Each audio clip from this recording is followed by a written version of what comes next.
بسم اللہ الرحمن الرحیم وحکم الظاہر والنص وجوب العمل بہما عامین کانا او خاصین مع احتمال ارادت الغیر۔ یہ وصول الشاشی کا صفحہ نمبر 133 ہے، اور متقابلات سے متعلق جو فصل چل رہی ہے اس میں ظاہر اور نص کی تعریف اور مثالیں آپ نے پڑھ لیں۔ یہاں سے ظاہر اور نص کا حکم بیان کیا جاتا ہے۔ مصنف رحمۃ اللہ تعالی علیہ فرماتے ہیں کہ ظاہر اور نص دونوں میں سے ہر ایک کا حکم یہ ہے کہ اس پر عمل کرنا واجب ہوتا ہے، چاہے وہ عام ہوں یا خاص۔ ہاں، اس میں غیر کے مراد لینے کا احتمال رہتا ہے، یعنی ارادہ غیر کے احتمال کے ساتھ اس پر عمل کرنا واجب ہوتا ہے۔ اس کا حال ایسے ہی ہے جیسے مجاز کا حقیقت کے ساتھ ہے، یعنی حقیقت پر عمل کیا جاتا ہے لیکن مجاز کے مراد لینے کا احتمال رہتا ہے۔ اسی طرح سے ظاہر عام ہو، اس پر عمل کیا جائے گا لیکن اس میں تخصیص کا احتمال باقی رہتا ہے۔ نص اس پر عمل کیا جائے گا لیکن اس میں تعویل کا احتمال باقی رہتا ہے۔ تو احتمال تعویل و تخصیص کے ساتھ ان میں سے ہر ایک پر عمل کرنا واجب ہوتا ہے۔ یہ ہے ظاہر اور نص کا حکم۔ اب اس بنیاد پر بعض احکام بتائیں گے۔ وہ حکم الظاہر والنص وجوب العمل بہما، اور ظاہر اور نص کا حکم ان پر عمل کا واجب ہونا ہے، عامین کانا او خاصین، یہ دونوں عام ہوں یا خاص ہوں، مع احتمال ارادت الغیر، ارادہ غیر کے احتمال کے ساتھ۔ ارادہ غیر مطلب تخصیص ہے، تعویل ہے، اس کے احتمال کے ساتھ۔ وَذَلِكَ بِمَنزِلَةِ الْمَجَازِ مَعَ الْحَقِيقَةِ، اور وہ یعنی ظاہر اور نص میں سے ہر ایک ارادہ غیر کے احتمال میں ایسے ہی ہے جیسے مجاز حقیقت کے ساتھ، کہ حقیقت پر عمل ہوتا ہے لیکن مجاز کا احتمال باقی رہتا ہے۔ وَعَلَى هَذَا قُلْنَا، اور اسی بنیاد پر ہم نے کہا، اِذَا اشْتَرَى قَرِيبَهُ حَتَّى عَتَقَ عَلَيْهِ یکون ہوا معتقاً ویکون الولاء لہ۔ جب کوئی شخص اپنے ذو رحم محرم کو خرید لے، قریبہ سے مراد ذو رحم محرم ہے، جس کا بیان آپ نے کل کے سبق میں پڑھا تھا کہ اللہ کے رسول نے ارشاد فرمایا، من ملکا ذا رحم محرم منہ عتق علیہ۔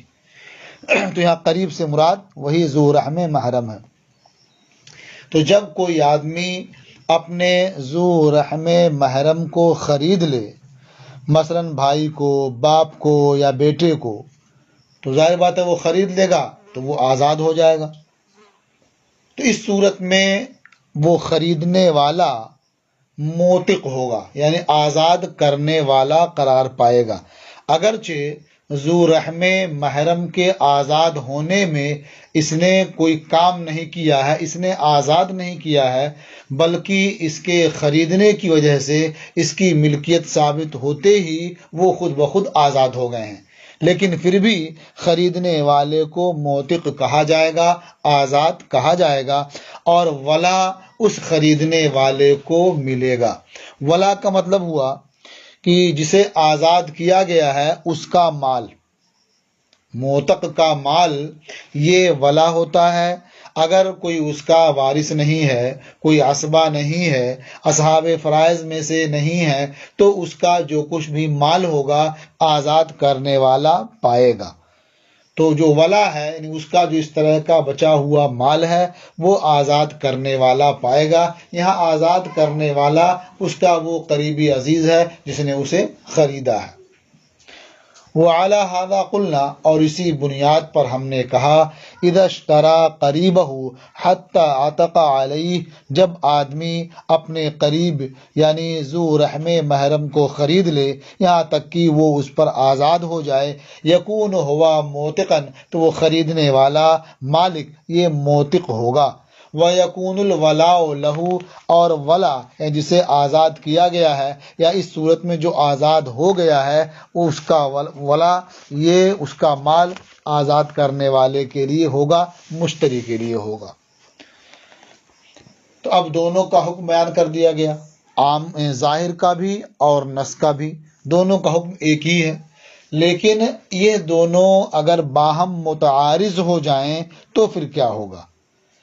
تو ان دونوں میں جب تقابل ہوگا، تعارض ہوگا، تو دونوں میں فرق ظاہر ہو جائے گا کہ نص یہ قوی تر ہے اور ظاہر یہ قوی ہے، تو قوی تر پر عمل ہوگا اور قوی کو چھوڑ دیا جائے گا۔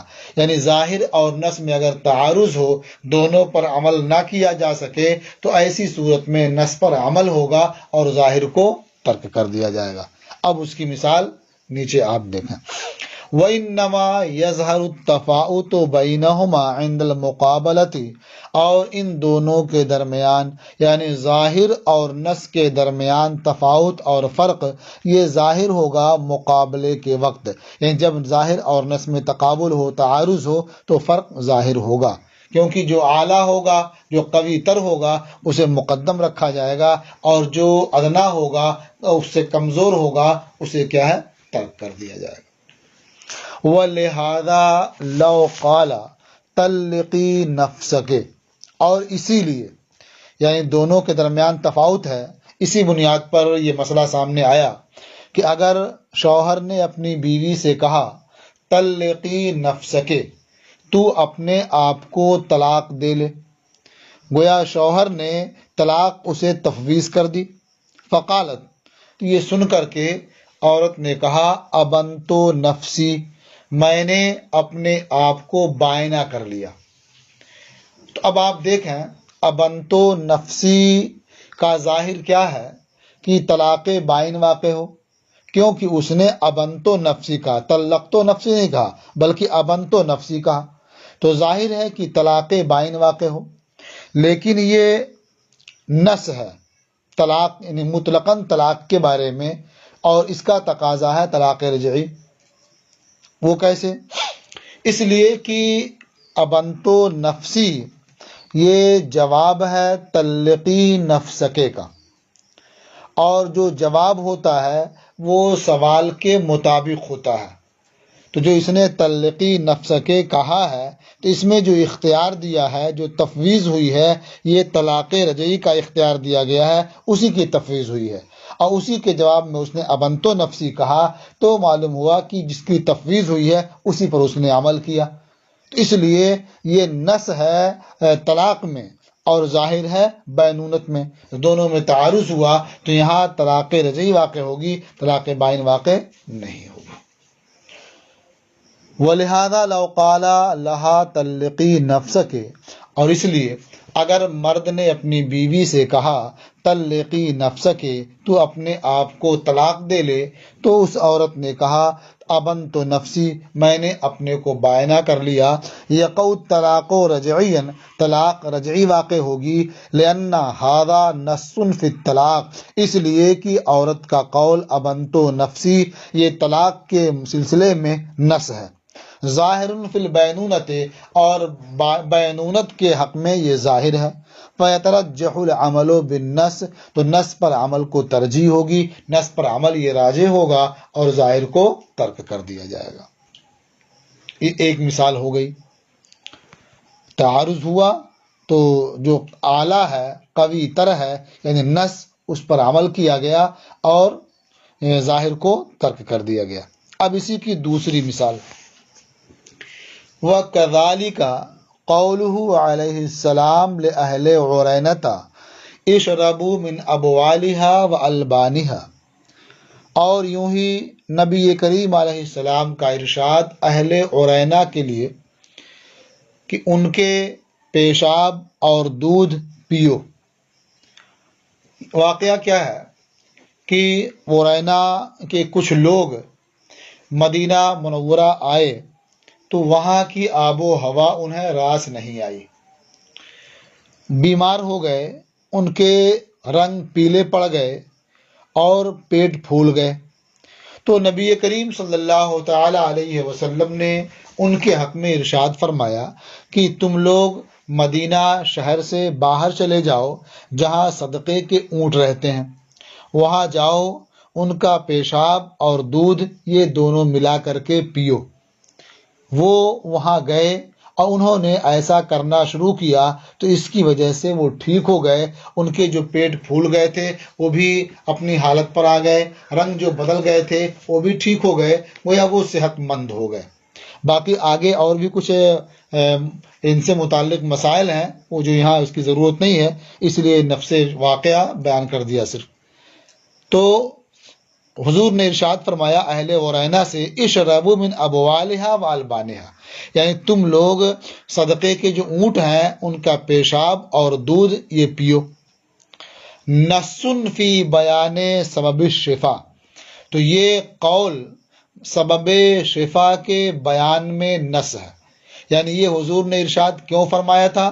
سبب شفا کو بیان کرنے کے لیے کہ یہاں بیمار ہیں، ٹھیک نہیں ہو رہے ہیں، وہاں جا کر کے ایسا کریں تو وہ ٹھیک ہو جائیں گے۔ تو یہ حدیث جو لائی گئی سبب شفا کے بیان کے لیے، تو یہ نص ہے سبب شفا کے بیان میں۔ وَظَاهِرٌ فِي إِجَازَةِ شُرْبِ الْبَوْلِ، اور شرب بول کی اجازت میں یہ ظاہر ہے، یعنی اس حدیث سے یہ معلوم ہوتا ہے کہ اونٹ کا پیشاب پینا مباح ہے، جائز ہے، اس کی اجازت ہے، یہ ظاہر ہے اس بارے میں۔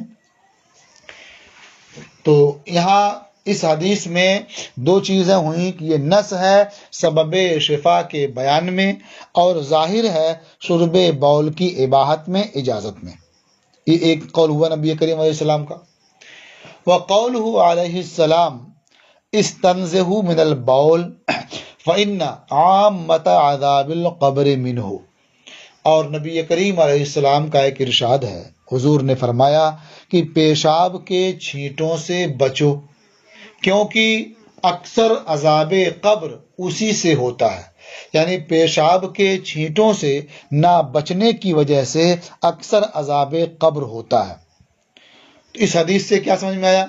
یہ حدیث پیشاب سے احتراز کے واجب ہونے میں نص ہے، یعنی یہ حدیث جو لائی گئی ہے وہ اس بات کو بتانے کے لیے کہ پیشاب کے چھینٹوں سے بچنا ضروری ہے، کیونکہ جو نہیں بچے گا تو اس کے لیے بہت ممکن ہے کہ وہ عذاب قبر میں مبتلا ہو، کیونکہ اکثر عذاب قبر پیشاب کے چھینٹوں سے نہ بچنے کی وجہ سے ہوتا ہے۔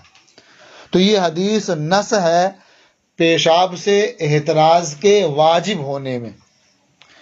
تو جو حدیث پہلے آپ نے سنی اہل عرینہ سے متعلق جو تھی، وہ ظاہر ہے شرب بول کی اباحت اور اجازت میں، اور یہ دوسری حدیث نص ہے پیشاب سے احتراز کے واجب ہونے میں۔ اب دونوں میں تعارض ہوا، اگر پینے کی اجازت ہوگی تو ظاہر بات ہے بچنے کا حکم نہیں ہوگا، اور بچنے کا اگر حکم ہے تو پینے کی اجازت نہیں ہوگی، تو اس ظاہر اور نص میں تعارض ہوا۔ تو آپ نے ضابطہ پڑھ لیا ہے کہ نص کو ترجیح ہوگی ظاہر پر، لہذا پیشاب کے چھینٹوں سے بچنا واجب قرار دیا جائے گا، اور پیشاب پینا سرے سے کسی بھی صورت میں حلال نہیں ہوگا۔ تو نبی کریم علیہ السلام کا ارشاد استنزہوا من البول فإن عامۃ عذاب القبر منہ، کہ پیشاب سے بچو، یعنی پیشاب کے چھینٹوں سے بچو، کیونکہ اکثر عذاب قبر اسی سے ہوتا ہے۔ یہ نص ہے پیشاب سے وجوب احتراز میں۔ وَيَتَرَجَّحُ النَّصُّ عَلَى الظَّاهِرِ، تو نص کو ترجیح ہوگی ظاہر پر۔ فَلَا يَحِلُّ شُرْبُ الْبَوْلِ أَصْلًا، تو سرے سے پیشاب پینا حلال نہیں ہوگا، یعنی کسی بھی صورت میں پیشاب پینے کی اجازت نہیں ہوگی۔ یہ دو مثالیں ہو گئیں، ایک تیسری مثال اور تفاوت کی۔ اور تعارض کی صورت میں جو تفاوت سامنے آتا ہے۔ وقولہ علیہ السلام، اور نبی کریم علیہ السلام کا ارشاد ہے، ما سقطہ السماء ففیہ العشر، یعنی حضور صلی اللہ تعالی علیہ وسلم سے عشر کے بارے میں پوچھا گیا کہ کس چیز میں عشر ہے، تو نبی کریم صلی اللہ تعالی علیہ وسلم نے ارشاد فرمایا کہ جسے آسمان سیراب کرے، یعنی جو چیزیں بارش سے سیراب ہو جاتی ہیں اس میں خود سے پانی دینے کی ضرورت نہیں پڑتی ہے، تو اس میں عشر ہے، یعنی اس سے جو پیداوار ہو اس کا 10واں حصہ دینا پڑے گا، یہ عشر واجب ہے اس میں۔ تو یہ ما سقطہ السماء ففیہ العشر، یہ نص ہے بیان عشر میں، یعنی عشر کس چیز میں ہے اس کے بیان کرنے کے لیے یہ حدیث لائی گئی، تو یہ نص ہے بیان عشر میں۔ اور نبی کریم علیہ السلام کا ایک دوسرا ارشاد ہے، لیسا فی الخضروات صدقہ، یعنی سبزیوں میں صدقہ نہیں ہے۔ یہ حضرت معاذ رضی اللہ تعالی عنہ سے مروی ہے کہ انہوں نے نبی کریم صلی اللہ تعالی علیہ وسلم سے سبزیوں کے بارے میں سوال کیا، تو حضور نے ارشاد فرمایا کہ لیسا فیہا شیء، یعنی سبزیوں میں کچھ نہیں ہے، خضراوات میں صدقہ نہیں ہے۔ تو سبزیوں میں صدقہ نہیں ہے، صدقہ کا ایک معنی ہوتا ہے زکوٰۃ، صدقہ کا ایک معنی ہوتا عشر، صدقہ ایک ہوتا ہے جو نفلی ہو، تطوع کے طور پر ہو۔ تو صدقے میں مختلف وجوہ کا احتمال ہے، تو کہا گیا کہ صدقے سے مراد یہاں زکوٰۃ نہیں ہے، اس لیے کہ اگر یہ پیداوار نہ ہو بلکہ کوئی تجارت کے لیے رکھتا ہو اور نصاب کی مقدار کو پہنچ جائے تو اس میں زکوٰۃ تو ہے ہی ہے۔ تو سمجھ میں آیا کہ یہاں صدقے سے مراد یہ عشر ہے، تو سبزیوں میں عشر نہیں ہے۔ تو پہلی حدیث سے یہ معلوم ہوا کہ جو بھی آسمان سے سیراب ہو، بارش کے پانی سے سیراب ہو، اس میں عشر ہے، اور اس سے یہ معلوم ہوتا ہے کہ سبزیوں میں عشر نہیں ہے۔ تو اب دونوں میں تعارض ہوا، تو اول کو یہاں ترجیح ہوگی ثانی پر۔ اول کیا ہے؟ ما سقطہ السماء ففیہ العشر، یہ نص ہے بیان عشر میں، اور لیسا فی الخضروات صدقہ یہ نص نہیں ہے بلکہ مؤول ہے نفی عشر میں، کیونکہ اس میں کئی چیزوں کا احتمال ہے، اس میں سے ایک احتمال کو بیان کیا گیا، تو اب ظاہر بات ہے یہ مؤول ہے، اور نص یہ قوی تر ہے، اسے ترجیح ہوگی۔ لہٰذا سبزیاں ہوں یا کوئی اور چیز ہو، کوئی اور غلہ ہو جو جس کی پیداوار لوگ کرتے ہیں، تو اس میں اگر وہ آسمان کے پانی سے سیراب ہو تو اس میں عشر ہے۔ وقولہ علیہ السلام، اور نبی کریم علیہ السلام کا ارشاد، لیسا فی الخضروات صدقہ مؤول فی نفی العشر، کہ خضراوات میں یعنی سبزیوں میں صدقہ نہیں ہے، یہ نفی عشر میں مؤول ہے۔ کیوں مؤول ہے یہ؟ لأن صدقۃ تحتمل وجوہا، اس لیے کہ صدقہ چند وجوہ کا محتمل ہے، چند وجوہ کا احتمال رکھتا ہے، یعنی زکوٰۃ کا بھی، عشر کا بھی، تطوع کا بھی۔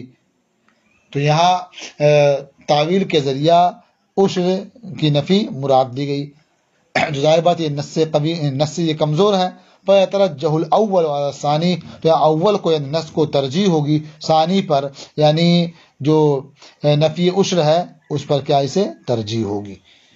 تو معلوم ہوا کہ جو کچھ بھی پیداوار ہو، چاہے وہ سبزی ہو یا اس کے علاوہ کوئی اور غلہ ہو، اس میں عشر دینا ہوگا اگر وہ آسمان کے پانی سے سیراب ہو۔ تو یہ ظاہر اور نص کا حکم بھی بیان ہو چکا، اب اس کے بعد انشاءاللہ آپ مفسر اور محکم پڑھیں گے۔